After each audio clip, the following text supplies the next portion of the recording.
চুলগুলো বড় হওয়ার সাথে সাথে রুস্কো শুষ্ক হয়েও পড়েছে। তো ভাবলাম চলো আজকে চুলে অ্যালোভেরা দেবো। তাই প্রথমেই নিয়ে নিলাম একটা ছুরি আর সোজা চলে গেলাম অ্যালোভেরা গাছের দিকে। আরে ভাই কি হয়েছে? একটা অ্যালোভেরা ডাল নিতাম তো। ঠিক আছে ভাই, ছোট ডালটা কেটে নাও। ঠিক আছে ভাই, কোনো ব্যাপার না। বাহ, বেশ সুন্দরভাবে কেটে গেল দেখছি। অ্যালোভেরার ডাল কাটাও কিন্তু একটা মজার। চলো এবার চুলে এবং মুখে দিই। চলো।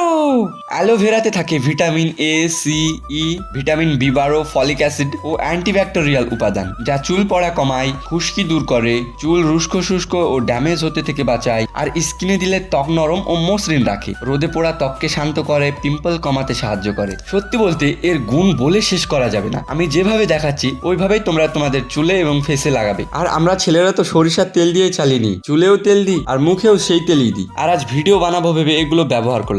মুখে যেই পিম্পলগুলো দেখতে পাচ্ছ, এই অ্যালোভেরা যদি 10 দিন লাগাই তাহলে কিন্তু সব পিম্পলগুলো হটে যাবে। তো বন্ধুরা, পেজটিকে হালকা করে সাবস্ক্রাইব করে দিও, ভাইরাল হতে পারলে তোমাদের ফুচকা খাওয়াবো। টাটা।